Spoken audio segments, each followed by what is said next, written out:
요소수 품귀 사태와 관련해 문재인 대통령은 해외 물량 확보에 총력을 다하고 있다며 지나친 불안감을 갖지 말아달라고 당부했습니다. 특정 국가에 과도하게 수입을 의존하는 품목에 대해서는 면밀한 관리 체계를 구축하라고 주문했습니다. 이재명 민주당 대선 후보가 부인의 낙상 사고로 청년 간담회와 소방관들과의 만남 등 예정됐던 오늘 일정을 전면 취소했습니다. 민주당은 이 후보가 주장한 전국민 지원금 지급을 내년 1월을 목표로 추진하겠다고 밝혔습니다. 내일 광주 5.18 민주묘지 참배를 앞둔 윤석열 국민의힘 대선 후보는 서울 4.19 민주묘지를 찾아 4.19 혁명 기념탑에 참배했습니다. 국민의힘은 윤 후보가 주장한 50조 자영업자 피해 보상안에 대해서 집권하면 추경 예산으로 실천할 방안을 찾겠다고 밝혔습니다. 국내에서 판매 중인 화장품 20종을 대상으로 성분 분석을 한 결과 10개 제품에서 발암성 물질이 검출됐다고 환경운동연합이 밝혔습니다. 해당 유해 물질은 자외선 차단제와 파운데이션, 립밤 등 기초 화장품군에 몰려있는 것으로 조사됐습니다. 오늘 오전 경기도 여주시 일대에서 대규모 정전이 발생했다가 1시간 반 만에 복구됐습니다. 교통신호등과 통신이 끊기고 시청과 은행, 병원 등에서도 업무에 차질을 빚어 시민들이 한때 큰 불편을 겪었습니다. 코로나19 신규 확진자 이틀 연속 2,000명 아래를 유지한 가운데 위중증 환자는 16명 늘어 74일 만에 최다를 기록했습니다. 신규 확진자 중 고령층 비율이 늘고 있고 고령층에 취약한 겨울철로 접어들면서 위중증 환자가 늘고 있는 것으로 방역당국은 보고 있습니다. 천안함이 침몰한 지 11년 만에 부활해 다시 서해를 지키게 됩니다. 침몰 당시 북한 어뢰 공격에 의한 것으로 결론이 내려졌는데 이제 잠수함 탐지 능력까지 갖춘 최신의 호위함으로 거듭나 잠시 뒤 진수식을 갖습니다. 진수식 현장에 나가 있는 취재기자 연결합니다. 이승윤 기자. 네, 울산 현대중공업 천안함 진수식 현장에 나와 있습니다. 네, 새롭게 탄생한 천안함의 특징은 어떤 게 있죠? 네, 과거 1000톤급 초계함이었던 천안함은 바로 이곳에서 잠시 뒤 진수식을 거쳐 잠수함을 잡는 능력을 확충한 2800톤급 최신의 호위함으로 부활합니다. 지금 보시는 것처럼 천안함은 길이 122m, 폭 14m, 무게 2800톤의 큰 몸집을 자랑합니다. 연안 경비 임무를 맡고 있는 이 초계함은 고속정보다는 크고 호위함보다는 작았던 만큼 천안함이 이 부활한다는 의미가 있고 또 규모도 호위함으로 함께 격상되는 그런 의미도 있습니다. 호위함은 NLL 등 연안 경비를 맡고 있는데 무기 체계의 발전으로 대공, 대함, 대잠수함 작전은 물론 대지상전까지 수행할 수 있어 구축함에 버금가는 전투력을 갖췄습니다. 특히 잠수함 잡는 어뢰 홍상어와 대함 유도탄, 수직 발사대에서 발사되는 함대지 유도탄, 근접방어 무기체계, 잠수함 추적에 적합한 하이브리드 추진체계 등도 갖췄습니다. 해군은 도시 이름을 호위함 이름으로 써왔는데 천안함 이름을 다시 써달라는 유족회와 천안함 재단 등의 요청을 고려해 지난 3월 문재인 대통령이 천안함 명칭을 공식화했습니다. 다만 최원일 전 천안함장과 생존 장병들은 천안함 음모론을 주장하는 유튜브 방송이 아무런 제재를 받지 않은 상황에서 천안함이 부활해도 박수칠 일이 아니라며 불참 의사를 밝혔습니다. 지난달 말에 방송통신심의위원회가 잠수함 충돌설 등 천안함 폭침을 부정하고 음모론을 제기하는 내용의 유튜브 방송들에 대해 문제가 없다고 결론 내린 데 대해 반발한 겁니다. 최 전 함정은 그러나 새롭게 부활하는 천안함은 강력한 무기 체계를 탑재한 만큼 대한민국을 지키는 큰 힘이 되기를 바란다고 밝혔습니다. 천안함 유족회는 진수식에는 참석했지만 이번 방심위 결정과 관련해서는 최 전 함장과 마찬가지로 비판적인 입장입니다. 지금 보시는 것처럼 신형 호위함으로 다시 태어난 천안함은 시운전 평가 기간을 거쳐서 해군에 배치됩니다. 해군 평택 2함대에 배치될 전망인데 예전 천안함이 그랬던 것처럼 서해 북방 한계선을 지키는 중책을 다시 한번 맡게 될 전망입니다. 지금까지 천안함 진수식 현장에서 YTN 이승윤입니다. 코로나 경제 위기에 호황업종으로 반사이익을 독점하거나 부를 편법으로 대물림한 대기업과 사조의 일가 30명이 세무조사를 받게 됩니다. 국세청은 편법적 부의 대물림과 사의 편취 등과 관련해 최근 4년간 9조 원이 넘는 세액을 추징했다고 밝혔습니다. 취재기자 연결합니다. 오인석 기자. 네, 오인성입니다. 네, 국세청이 부당한 편법 대물림에 대해서 엄정 대응하기로 했죠. 그렇습니다. 국세청이 일감 몰아주기와 사업 기회 제공 등 교묘한 방법으로 자녀에게 부를 편법 승계한 대기업과 사주 일가 30명에 대해 세무조사에 착수했습니다. 이들은 기업을 사유화해 코로나 반사 이익을 독점하거나 경제 위기를 부의 무상 이전을 위한 절호의 기회로 삼았다는 게 세무당국의 판단입니다. IT와 부동산, 건설, 사치품 등 코로나 호황 업종을 영위하면서 고액 급여와 배당, 법인 명의 슈퍼카, 고급 주택 구입 등 반사 이익을 거둔 탈세 혐의자 12명이 세무조사에 포함됐습니다. 또 사주 자녀 명의로 유한 회사를 설립한 뒤 사업기회 제공과 일감 몰아주기 등 자녀 법인을 부당 지원한 경영권 편법 승계 혐의자 9명도 조사 대상에 올랐습니다. 이와 함께 신종 금융상품을 이용한 변칙 자본거래 등 대기업 탈루 행태를 모방한 중견기업의 탈세 혐의자 9명도 조사 대상입니다. 대표적인 조사 사례를 보면 A사의 사주 일가는 회사 명의로 최고급 리무진 승용차와 미술품을 취득해 사적으로 유용하고 사주 동생 회사를 거래 중간에 끼워 넣어 통행세 이익도 부당하게 제공한 것으로 드러났습니다. 국세청은 공정경제에 역행하는 반사회적 탈세에 대해 조사 역량을 최대한 집중하고 고의적으로 세금을 포탈한 행위가 확인되면 고발 조치하겠다고 밝혔습니다. 편법적 부의 대물림 등 불공정 탈세와 관련해 최근 4년 동안 국세청이 추징한 세액은 9조 원이 넘습니다. 지금까지 경제부에서 전해드렸습니다. SK그룹 채용시험 지원자 1,600명의 개인정보가 외부로 유출되는 사고가 발생했습니다. SK는 그룹 채용시험을 운영하는 외부 평가기관의 사이트 내 일부 페이지가 외부에 노출된 것을 지난 4일 외부 신고를 통해 알았다며 자사 채용 포털에 사과문을 실었습니다. SK는 1,600명의 개인정보가 이미 노출됐다며 관리 실수로 보이고 피해 의심 사례에 대해서 상담 창구를 운영한다고 덧붙였습니다. 정부가 민간업체가 보유 중인 차량용 요소 2,000톤 등 모두 3,000톤을 파악하고 요소수 추가 공급에 나섰습니다. 정부는 오늘 제2차 요소수 수급 관련 범부처 합동대응회의를 열었습니다.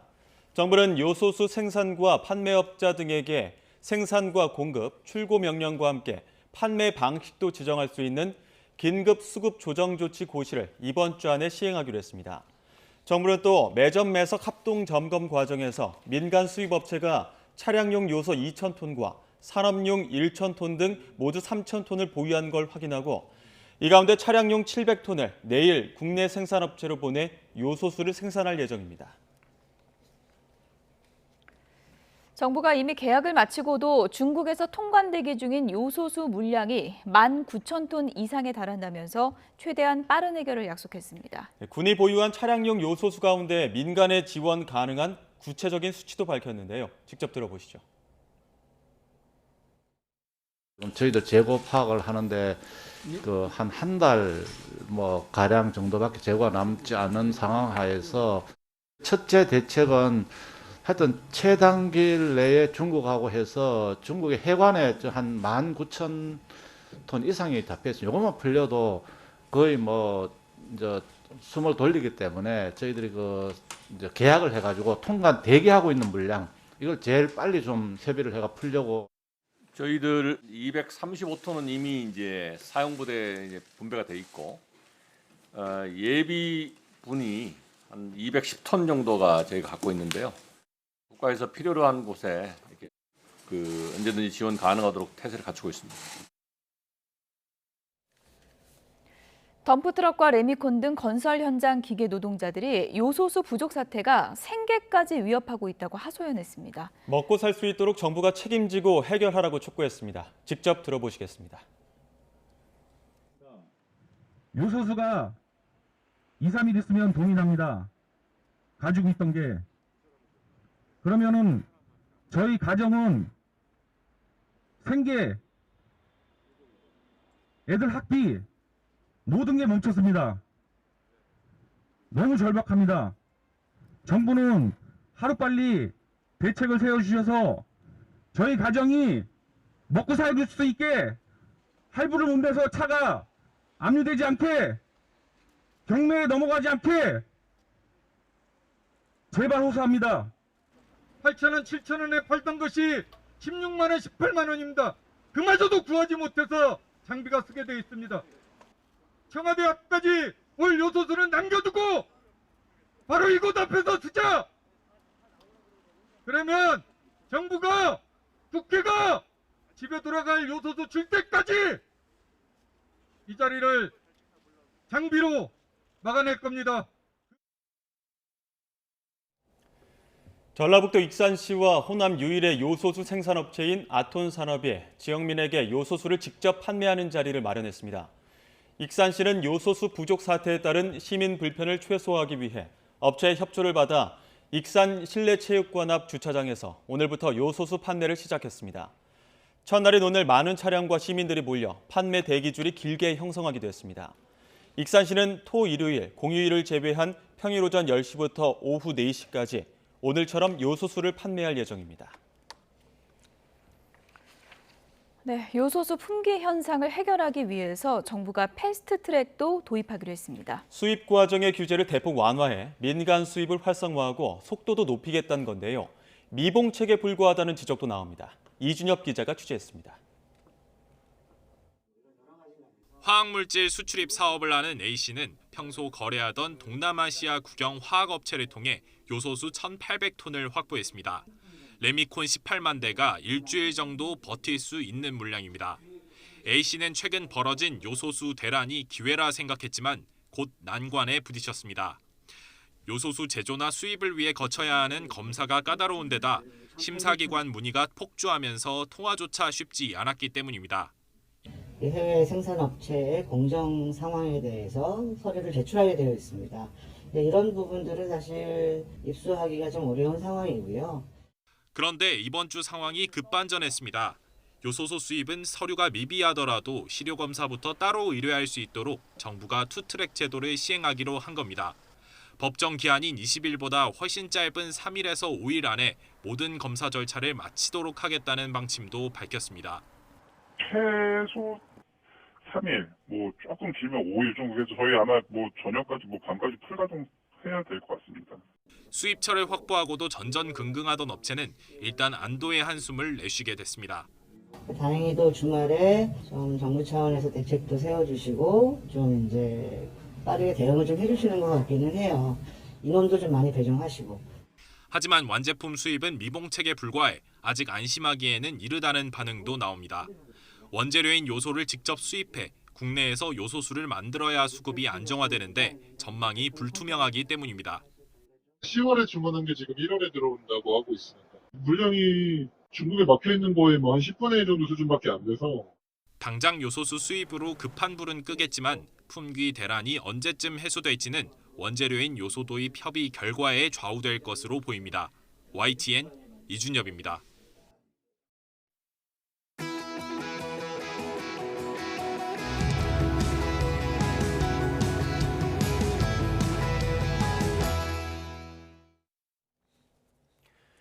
(20대) 대선이 120일 앞으로 다가왔습니다. 민주당과 국민의힘, 양강구도 대진표 속에 표심을 잡기 위한 대선 주자들의 움직임도 바빠졌는데요. 바쁜 행보 속에 후보 일정에 예기치 않은 변수도 등장하고 있습니다. 여야 정당인 두 분과 이야기 나눠보겠습니다. 더불어민주당 전 이재명 경선 캠프 대변인 현근택 변호사, 그리고 국민의힘 윤석열 캠프 공보특보 김용남 전 의원 나오셨습니다. 어서 오십시오. 네, 안녕하세요. 자, 첫 번째 키워드부터 짚어보도록 하겠습니다.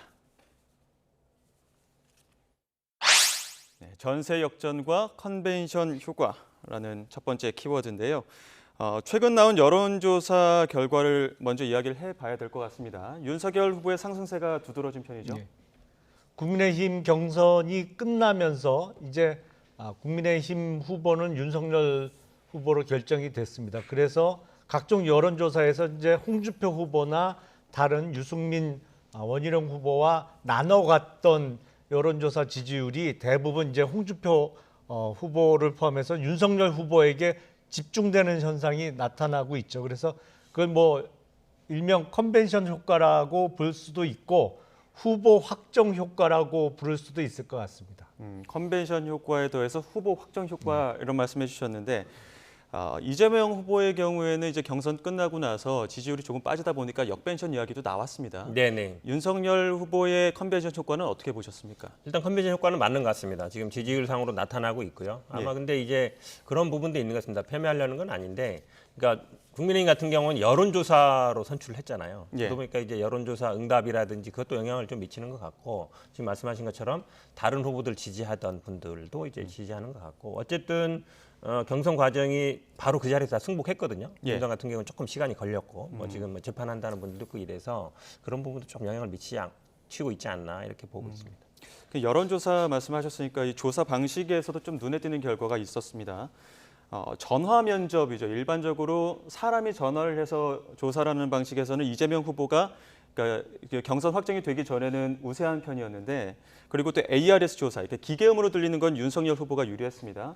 근데 이번 국민의힘 경선 이후에는 이 전화 면접 그리고 ARS 모두 윤석열 후보가 조금 우위에 있는 결과가 나왔거든요. 이 부분도 좀 눈에 띄는데 어떻게 보셨습니까? 뭐 간단하게 말씀드리면 지지율의 상승세가 있는 것이죠. 그러니까 물론 이제 방금 말씀하신 대로 전화 면접원이 직접 전화를 거는 경우에는 이게 야당의 마이너스 효과인데요.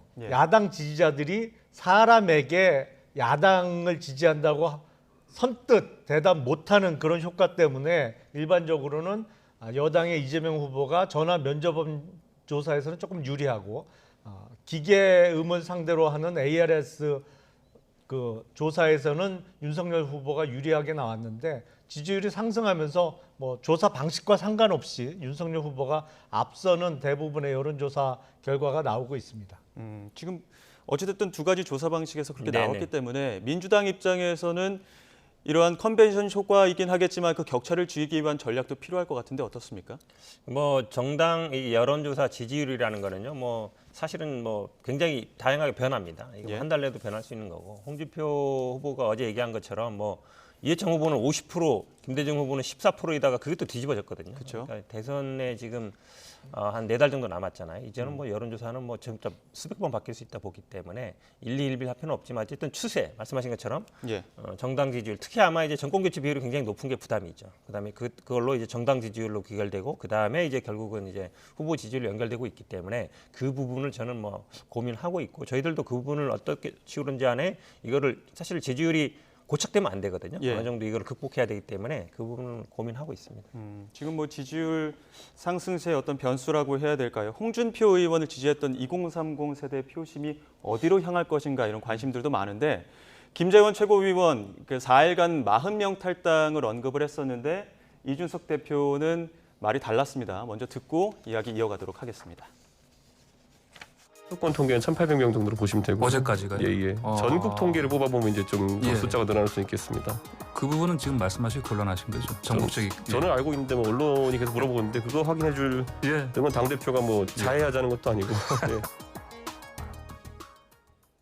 뭐 자해하자 이런 이야기까지 나왔기 때문에 일단 뼈아픈 것만큼은 확실한 것 같습니다. 국민의힘 입장에서는 이 젊은 층 이탈에 대해서 어떻게 보고 계십니까? 원래 당내 경선이 끝나면 좀 탈당하는 예가 왕왕 있었습니다. 항상 사실은 그랬습니다. 그 폭의 문제죠. 근데 이번에 그 투표권을 행사한 책임당원이 약 57만 명 정도 됐습니다. 그중에 몇 명 정도의 탈당이 이루어졌냐. 뭐 이준석 대표는 1,800명 수도권에서 이야기를 하는데, 수도권의 책임당원만 해도 대략 20만 명 정도 되거든요. 그래서 국회의원 선거구에서 당내 경선을 해도 경선 끝나면 탈당하는 게 항상 어느 정도는 있어 왔기 때문에 뭐 대규모 탈당 러시라고까지 얘기하기는 좀 어려울 것 같고요.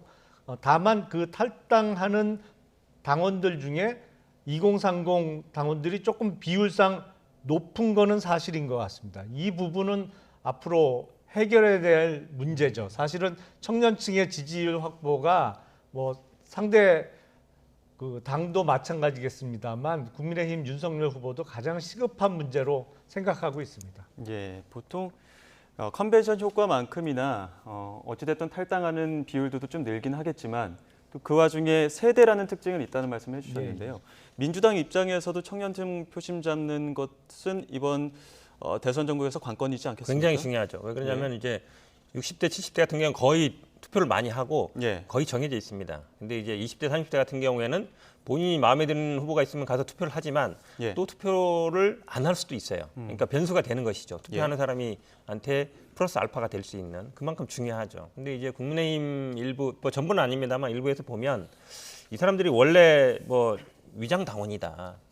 역선택하려다 안 되니까 탈당하는 거다. 이렇게 얘기하고 있거든요. 굉장히 신뢰한 거죠. 왜냐하면 지금 뭐 이준석 대표는 얘기 안 하지만 수도권이 1,800 정도면 곱하기 2 정도 생각하면 됩니다. 대략 인구 비율이 그러니까요.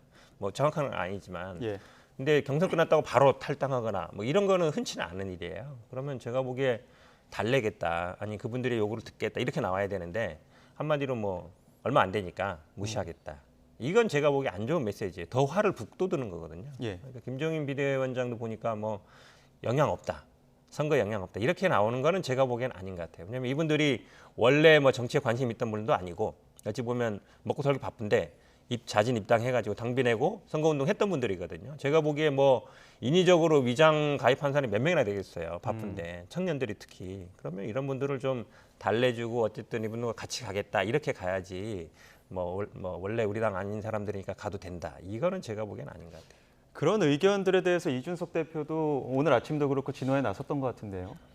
그렇죠. 아무래도 탈당이 없고 오히려 당원이 더 늘어나면 가장 좋은 상황이겠죠. 하지만 이게 일종의 경쟁을 심하게 하다 보면 지지층도 후보자하고 진짜 같은 마음이 돼서 이렇게 응원하고 자기가 지지하는 후보의 승리를 바라거든요. 근데 그 결과가 안 나왔을 때 실망감의 표시로서 탈당계를 제출하거나 뭐 아니면 탈당하겠다고 이렇게 이야기는 뭐 항상 나왔던 것입니다. 사실은. 근데 아무래도 폭을 최소화하는 게 제일 좋겠죠. 예, 지금 뭐 홍준표 의원에 대한 젊은 층의 지지도가 어느 정도 유의미하게 있었기 때문에 이 표를 어디서 가져갈 것이냐 이런 관심들이 높은 것 같은데요. 어제 나온 여론조사 결과가 있습니다. 하나 보고 이야기 나눠보겠습니다. 지금 홍준표 의원의 지지층이 어디로 이동할 것이냐라는 질문에 윤석열 후보가 38.1%가 윤석열 후보 쪽으로 갔고요. 또 눈에 띄는 게 이재명 후보 쪽으로 30.5%가 이동을 했습니다. 그리고 또 연령대별로도 20대 지지 추이가 나와 있는데 사자 가상 대결을 했을 때 20대 지지 추이가 21.7% 이재명 후보 그리고 윤석열 후보가 20.1% 이렇게 나와 있습니다. 20대 움직임을 분석해 보면 뭐 이재명, 윤석열 후보 모두 상승하긴 했지만 이재명 후보의 상승폭이 조금 큰 편입니다. 이 부분이 오히려 컨벤션 효과에서 이재명 후보가 반사이익을 얻은 것 아니냐 이런 분석들도 나오는데요. 그렇죠. 왜냐하면 이게 중요한 부분이 지금 이준석 대표는 2030이 절대로 민주당 갈 일 없다 얘기하는데 그거는 착각이에요. 그러니까 본인이 물론 그 2030 남성들의 이해를 대변하고 오면서 당대표 나올 때도 보면 여가부 폐지 아니면 할당제 폐지 이런 걸 들고 나왔었거든요.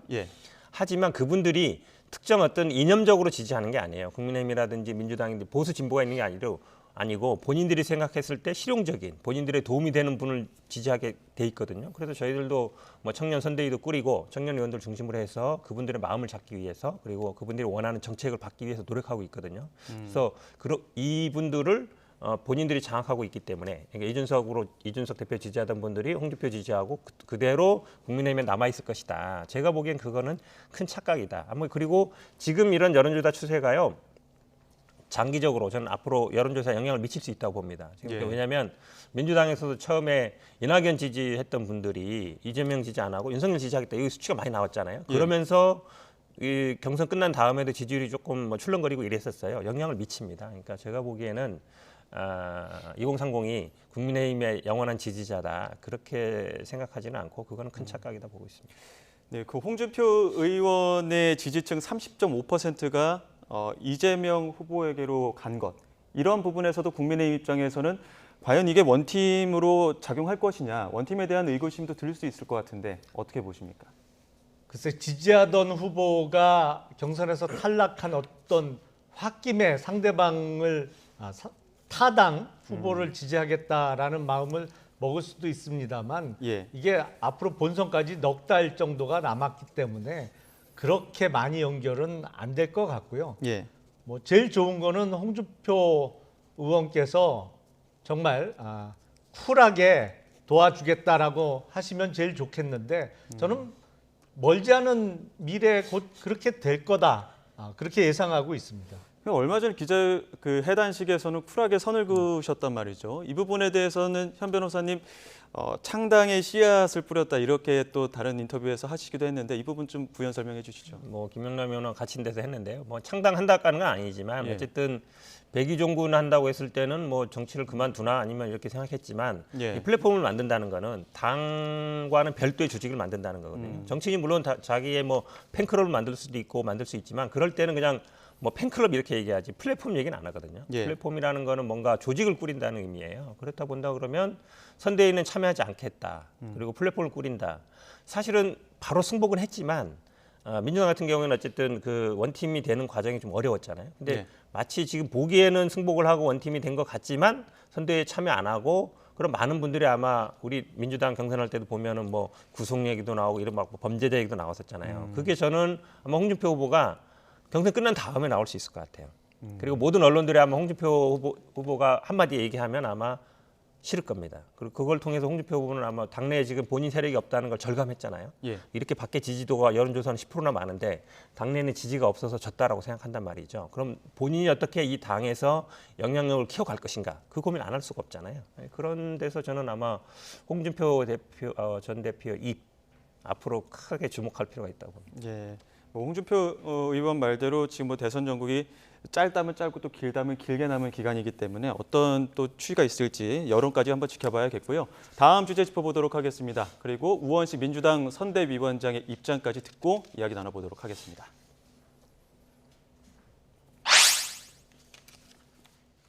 쌍특검과 특검으로 가자고 하는 것에 반대하는 이유는 이제 윤석열 후보가 다 본인 문제까지 다 특검하자는 거 아니에요? 근데 이제 그 본인 문제는 지금 공수처에서 아주 열심히 수사를 하고 있는데 지금부터 시작하면 내년이나 들어가서 특검 임명을 하고 또 그 조사 기간이 있으니까 대통령 선거 그냥 넘어갑니다. 그런 점에서 본인 수사를 피하려고 하는 거 아니냐. 윤석열 후보가 동시에 그러니까 대장동 그리고 고발 사주를 동시 특검을 언급하자 지금 민주당 쪽에서 입장을 내놓은 건데 안철수 후보 같은 경우에도 쌍특검을 언급을 했습니다. 이 부분 어떻게 보십니까? 사실은 우원식 의원께서 표현은 좀 그렇습니다만 말장난을 하신 거죠. 여기서 대장동과 소위 고발 사주 모두 특검하자는 것은 민주당에서 하도 대장동 특검을 못하겠다고 하니까 그러면 윤석열 후보에 대해서 향하고 있는 혐의 이것도 특검하자 이런 취지에서 이제 쌍특검 얘기가 나온 건데요. 우원식 의원의 논리대로라면 그러면 대장동 특검이라도 받아야죠. 민주당에서. 대장동 특검은 하도 안 받아서 한 얘기인데 저렇게 좀 말을 갖고 장난을 치신 건데 옳지 않은 태도라고 보입니다. 그리고 저 언급 속에는 사실은 그런 의도도 숨어 있는 것 같아요. 지금 공수처가 사실은 법과 절차를 무시해가면서 윤석열 후보에 대해서 무리한 수사를 하고 있는데 이게 특검으로 넘어가면 민주당의 의도대로 수사가 안 이루어지는 것이 아니냐라는 좀 걱정도 섞여 있는 것 같습니다. 현 변호사께서는 어떻게 보십니까? 이 쌍특검의 가능성에 대해서? 제가 보기엔 이 균형이 안 맞아요. 근수가 안 맞아요. 한마디로 얘기를 해요. 왜 그러냐면 지금 고발 사주는 보시겠지만 다 검사입니다. 윤석열, 한동훈, 권순정, 손준성, 김웅 다 검사 출신이거든요. 김웅 의원, 권순정 의원, 손순정 검사가 철벽 막 하고 있어요. 다 모르쇠로 기억 안 난다. 뻔한 것도 기억 안 난다 하고 있거든요. 대장동 같은 경우에는 지금 서로 폭로전하고 있습니다. 자기 살겠다고. 그럼 이제 고발 사주 같은 경우에는 컴퓨터라든지 그 당시에 썼던 노트북이라든지 아니면 핸드폰이나 이게 나와야 되는데 된 게 없어요. 그러니까 본인 윤석열 후보 입장에서 보기에도 아니 검사 출신들이 수사를 제대로 받지 않겠어요? 나올 게 없다. 그럼 오히려 제대로 특검하자 그러면 윤석열 후보 장인, 장모, 장인 아니죠. 그다음에 예. 뭐 부인, 본인 관련된 예. 게 많거든요. 예. 10건 정도 넘는 것 같은데 그거랑 다 같이 하자. 이렇게 나오면 몰라도 아니, 고발 사주랑 얼마든지 대장동이랑 봤습니다. 같이 하자. 이거는 제가 보기에 균형이 안 맞는 거예요. 아니, 기본적으로. 윤석열 후보 지금 한 10건쯤 된다고 해요. 수사가 진행 중인 사건이. 그 10건 모두 특검 대상으로 하자는 거에 동의합니다. 그거하고 대장동 특검을 동시에 하자는 거. 결코 뭐 회피하려는 그 부분은 뭐 의도는 지금 전혀 뭐 개인적으로 없습니다. 말씀하시는데요. 뭐 정치적으로 판단할 부분이지만 예. 그러니까 고발 사주랑 쌍특검 저 말씀드리는 거예요. 기본적으로 균형이 안 맞다라고 말씀드리는 거예요. 예, 여기까지 듣고요. 대선 주자 움직임만큼이나 이제 배우자 동향도 관심이 많기 때문에 이 부분도 이야기를 나눠봐야 될 것 같습니다. 가장 먼저 오늘 이재명 후보 모든 일정을 취소하고 지금 부인 김혜경 씨 그 병 간호를 하고 있는데 괜찮으신 겁니까? 뭐 저도 자세한 얘기는 듣지 못했는데 집에서 아마 새벽에 그랬다는 거 보니까 뭐 예. 크게 뭐 다치지는 않았을 것 같고요. 지금 일각에서 나오는 것처럼 뭐 선거 운동 과정에 과로나 스트레스 때문에 그건 아닌 것 같고요. 그건 아닌 게 명백하고 그래도 어쨌든 오늘 일정이 있었는데 뭐 좀 그래도 몸이 불편하니까 옆에 좀 지켜주겠다 이런 것 같습니다. 예. 그렇다면 지금 그 김건희 씨의 등판 가능성, 등판 시기에 대한 지금 관심들도 많이 나오고 있거든요. 이 부분에서는 어떻게 보십니까? 당내 경선이 끝나고 본 후보가 됐으니까 후보의 배우자로서 선거에 전혀 등장하지 않을 수는 없죠. 그래서 준비를 하고 있고 적절한 시기와 장소에서 배우자도 선거에 도움을 주기 위해서 나설 것으로 지금 알고 있습니다. 지금 준비 중입니다. 예. 그 부인 김혜경 씨 같은 경우에는 선관위 출범식에서도 모습을 등장하면서 내조하는 모습들도 보였었는데 그때쯤에는 뭐 모습을 볼 수 있을 가능성이 있지 않을까 싶은데 어떻습니까? 저희가 아직 그 선대위가 언제 선대위. 꾸려질지 아직 결정이 안 돼서 정확하게 말씀드릴 수는 없습니다만 뭐 선대위의 출범 시기가 정해지고 또 상황이 맞는다면 뭐 그럴 가능성도 있다고 봅니다. 예, 조금 그 어떤 배우자의 내조 활동이라든지 아니면 활동의 좀 결이 좀 달랐던 게 지금 민주당 같은 경우에는 선대위의 배우자실이라는 조직까지 만들었던데 어떤 역할을 또 하고 어떤 기대를 해볼 수 있는 겁니까? 뭐 이해식 의원님이 맡고 있고요. 어쨌든 경선 선거 들어가면 전국을 다니지 않습니까? 예. 그러면 이제 보통 후보자는 공개 일정을 많이 하지만 이제 배우자 같은 경우 비공개 일정으로 합니다. 사람들 많이 만나기도 하고 그다음에 여성 조직이라든지 여성 단체도 많이 만나거든요. 이제 그런 역할을 하는 것이고요. 지금 아마 이제 김건희 씨 같은 경우에 여러 가지 고민이 있을 거예요. 본인이 나왔을 때 제가 보기에는 이 주가 조작 사건 이게 아마 큰 변수가 될 것 같습니다. 왜 그러냐면 오늘도 뉴스에 보니까 벌써 3명이 기소됐거든요. 예. 그 다음에 아마 구속되거나 기소될 분이 그 아마 도이치모터스 사장 정도고 그 다음엔 아마 이제 제가 보기에 김건희 안 부를 수가 없죠. 왜냐하면 돈을 댔으니까 돈을 댄 사람이기 때문에 사실은 주가 조작을 할 때 제일 중요한 건 돈이거든요. 전주가 있어야 되고 그 다음에 그거 움직이는 선수가 있어야 되는 거잖아요. 그러면 아마 그 소환 조사라든지 기소 여부를 아마 볼 것 같습니다. 왜냐하면 뭐 활동하고 있는데 갑자기 소환됐다. 기소됐다 그러면 못 움직이잖아요. 그럼 처음부터 안 하면 못하죠.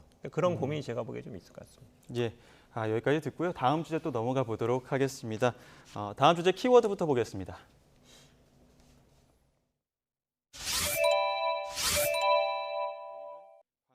광주라는 키워드입니다.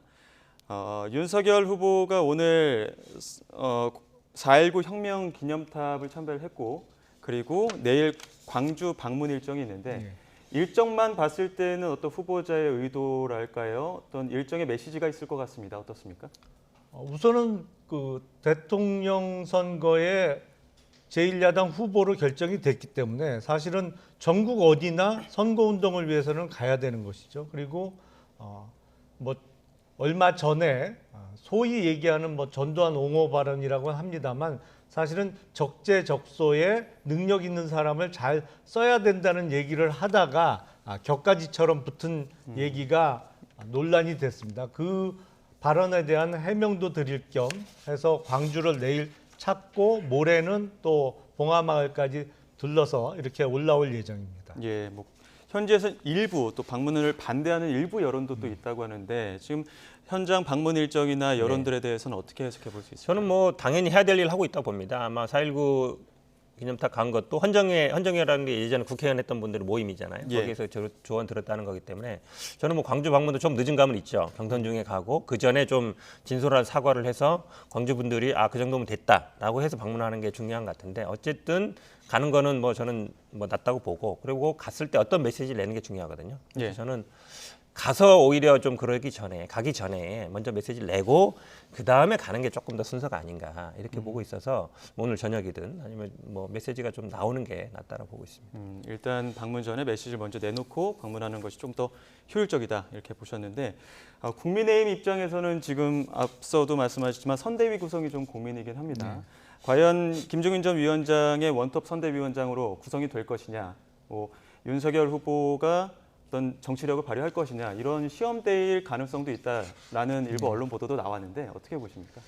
아직 그 결정된 바는 없는 것으로 알고 있습니다. 그래서 소통은 지금 김종인 전 비대위원장, 윤석열 후보 그리고 이준석 대표까지 해서 소통은 이루어지고 있는 것으로 알고 있고요. 예. 약간의 의견 조율은 남아 있는 상태. 그래서 최종적인 결론은 아직은 정해지지 않은 것 같습니다. 그러니까 약간의 그 의견 조율이라는 게 윤석열 후보는 현 캠프 체제 안에서 확대하는 것 그리고 김종인 전 위원장 같은 경우에는 아예 새롭게 구성하는 것을 말하고 있는데 어느 쪽으로 좀 기울 거라고 분석해 볼 수 있을까요? 캠프는 사실은 후보의 의사가 가장 중요하겠죠. 그리고 김종인 전 비대위원장께서 어떤 무슨 자리 사냥꾼? 예. 뭐 이런 표현을 쓰셨는데 그거에 대해서도 사실은 캠프에서 자원봉사 했던 많은 분들이 듣기 좋은 소리는 아니잖아요. 예. 그러다 보니까 김종인 전 비대위원장이 소위 얘기하는 완톱 선대위원장으로 왔을 때 캠프가 잘 운영되기를 바라면서 모시고 오는 건데 예. 기대만큼 효과를 발휘할 수 있을까? 뭐 다양한 의견이 나오고 있습니다. 민주당 입장에서는 어떻습니까? 김종인 선대위의 어떤 부담감이 크게 작용할 수 있을 거라고 보십니까?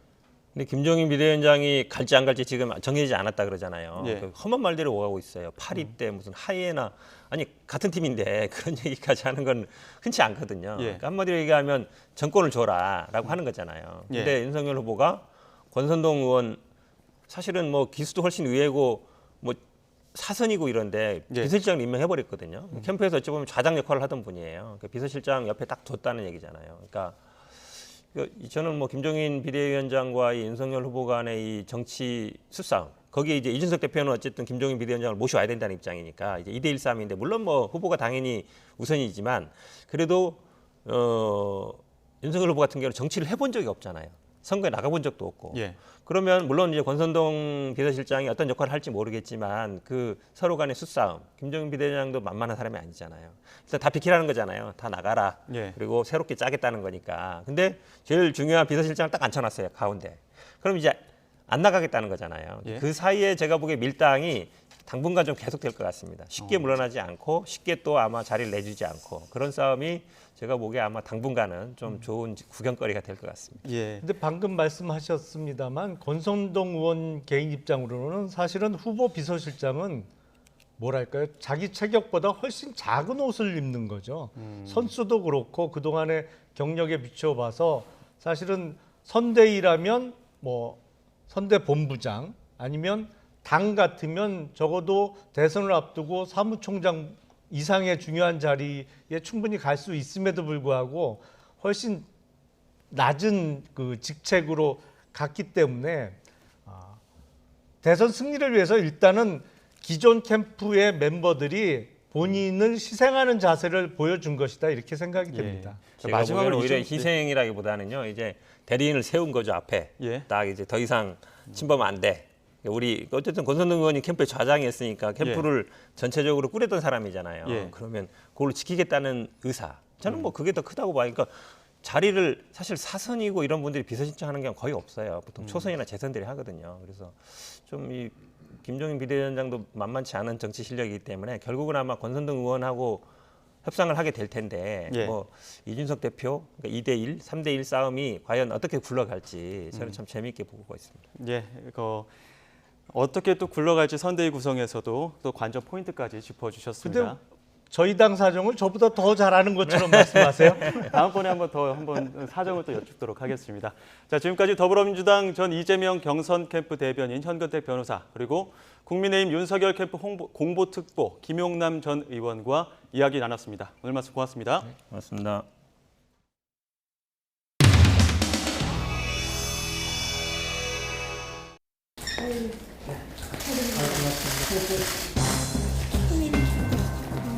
네. 정치 시작하신 지가 4개월이에요. 정치라고 할 수도 없고요. 네. 그냥 뭘 모르니까 오히려 뭘 많이 알면 걱정도 많고 막 이럴 텐데 모르는 상태에서 그냥 씩씩하게 하시고. 네, 그냥 온 것 같습니다.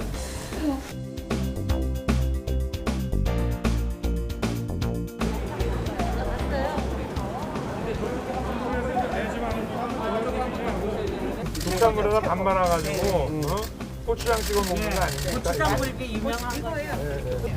주시고 6월에 한 거니까 이제 한 4-5달 됐겠네. 콩나물 국에 넣어 먹어도 맛있고. 맞습니다. 그리고 명란찌개 소화되니까 이 젓갈이라는 게 너무 잘 알고 계시네. 단백질을 분해시키는 소화되니까. 제2의 벽종원이야? 총리님 수입하시면 자영업자 손실 보상에 50조 원 쓰신다고 했는데요. 그게 이재명 후보의 전국민 재난지원금 공약이랑은 어떻게 뭐가 다른 건지 설명 부탁드립니다. 전 국민에게 주는 것이 아니고 피해를 입은 분들한테 그 피해의 규모를 파악을 해서 거기에 맞춤형으로 해드린다는 얘기죠. 네.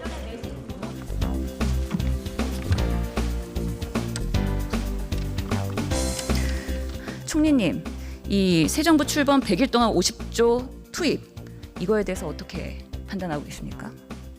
왜냐면 대선 후보자들 분들께서 자신들의 비전이나 공약을 말씀하신 걸 가지고 저희 정부에서 지금 뭐라고 평가를 하거나 이런 거는 적절치 않은 것 같습니다. 그런데 갑자기 또 이재명 후보가 또 돈 나눠주는 일이 돼.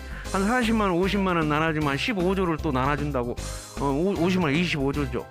지금 민주당의 후보자로 된 분한테 대한 또 논쟁으로 가기 때문에 의원님 여기는 의원님이 그렇게 말씀하신 것으로 이 주머니 저 주머니 막 뒤져서 돈 나오면 재난지원 이렇게 돈 나눠주는 거 하겠습니까?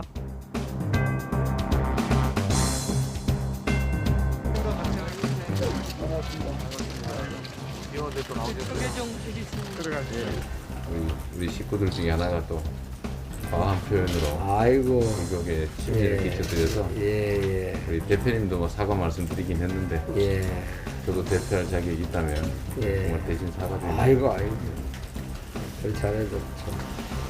국민들이 또 싫어하시면 사실 또 그 세금으로 이제 충당을 해주셔야 되는데 또 작년 같은 경우에 참 우리 국회하고 대통령님 특단을 내려주셔가지고 56억 문화재 지킴이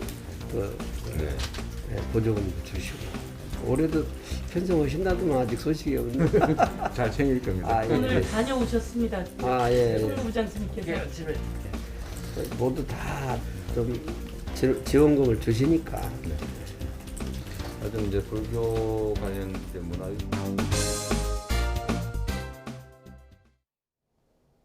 오늘도 때이른 추위가 이어지는 가운데 곳곳에 비나 눈이 내리고 있습니다. 현재 레이더 영상을 보시면 서해상에서 비구름이 계속해서 유입되고 있는데요. 이 비구름의 영향으로 내일도 전국 곳곳에 산발적인 비가 내리겠습니다. 예상되는 비의 양은 5에서 20mm가 되겠고요. 특히 기온이 낮은 강원 산간에는 최고 10cm의 많은 눈이 내리면서 대설특보가 내려질 가능성도 있습니다.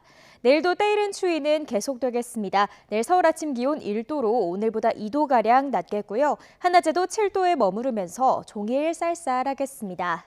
내일 아침 기온 예년보다 2에서 5도가량 낮겠습니다. 내일 서울 아침 기온 1도, 광주는 6도가 예상되고요. 낮 기온도 예년보다 4에서 7도가량 낮겠습니다. 내일 낮 기온 서울 7도, 대전 10도, 대구는 12도가 예상됩니다. 지금까지 날씨 정보였습니다. 더 뉴스 오늘 순서는 여기서 마치겠습니다. 잠시 후 뉴스큐가 이어집니다. 시청해주신 여러분 고맙습니다.